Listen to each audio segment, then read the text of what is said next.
as someone who was sufficiently impressed by Conservative Party policies and history to become an MP under their banner, I mean, I often wonder whether Conservative-leaning Remainers are the most abandoned constituency in the country at the moment.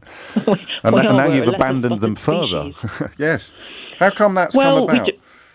We tried very, very hard to turn that tanker ship around, and we fought, while Theresa May was still Prime Minister, to look at a very different approach to Brexit, to reach out across the House, to recognise that 5248 isn't 100% licensed, that the general election in 17 should have told the Conservatives without a shadow of a doubt that actually we're not so sure about your vision for the future.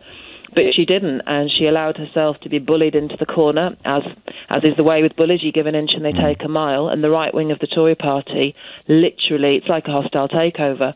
And that one nation tradition. I got interested in politics in 2011, 2012. I'm very new to it. And of course, that was under the coalition, when there was the influence of the Lib Dems on David Cameron at the time.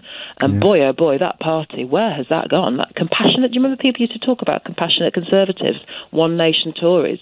They are a lesser spotted species now, and it's why people like Philip Lee and Sarah Wollaston and Sam Gyimah, they've realised also that the Lib Dems, it is the only hope for a fairer society, one that, that really works for people, has a positive vision. Are you surprised to see Boris Johnson riding the crest of the wave of that new look Conservative Party, given that he, as mayor of this city, had fairly well-burnished Liberal credentials, or are you unsurprised? I'm unsurprised at anything that Boris Johnson does, because the only thing that you can guarantee is whatever he's doing it for himself and to ensure he stays in power. It's his biggest goal in life to get into number 10, and he will sell the country down the liver. If populist policies and promising milk and ambrosia is what he thinks will get him elected, he's going to do that. And it's not only is it shameless, but it is not the level of strategic and national interest thinking I would expect from a Prime Minister, and he will get caught out. And that's why this Unite to Remain alliance will be so important when we end up in that general election, because it is the antidote, if you like, the tactical antidote to making sure he doesn't maintain a majority. He's on minus 40 odd now, so that election's coming. And it's already, has it not had some success, this Unite to Remain alliance in Dominic Grieve's constituency as well? Or is that a different, is that the People's Front of Judea? Yeah, there's a lot of groups around. I mean, Dominic is an absolute national hero. He is the most phenomenal brain and has been such an amazing player in this whole Brexit debacle. So yes, it is right that he is uncontested. He is one of the very few independents. In fact, I suspect he may well be the only one where the parties will consider stepping aside. Because he's done so much for the country. And finally, I suppose the elephant in the room, or the fly in the ointment, or whatever figure of speech you prefer, this cause would be a heck of a lot more powerful if the Labour Party were full square behind it. But there's no way, your leader has made it clear, there's no way she would be prepared to serve in a government, even a temporary government, led by Jeremy Corbyn. The Labour Party have made it clear they're not prepared to countenance any temporary government that isn't led by Jeremy Corbyn. That looks like a rock and a hard place.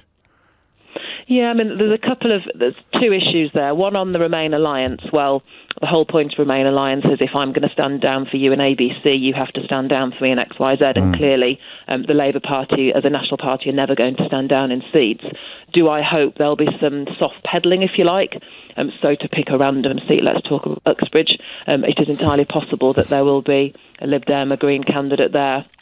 But I think it's fair to say that the Labour candidate will be the one doing most of the work to make sure that we can see whether we can get Boris Johnson taken out of that seat. But on the question of the government of national unity, it isn't Joe being obstinate in any way. You hear the phrase parliamentary arithmetic a lot at the moment. It's all about the numbers here. And even within the Labour Party itself, there are enough MPs who would not want to see Jeremy Corbyn, I'm afraid, as that national leader, that it's just not going to happen. So Joe is nothing if not pragmatic, and we're looking for somebody else, figures like Dominic Grieve or Margaret Beckett. I think they're the ones that are probably more likely. Are you more or less optimistic about the prospect of Brexit being halted than you were a year ago, Heidi Allen? significantly more. Really? Significantly more. Yeah, I can see a little bit of blue sky. I really can. It's been very, very bumpy coming through these clouds, but I can genuinely tell you I can see some blue sky.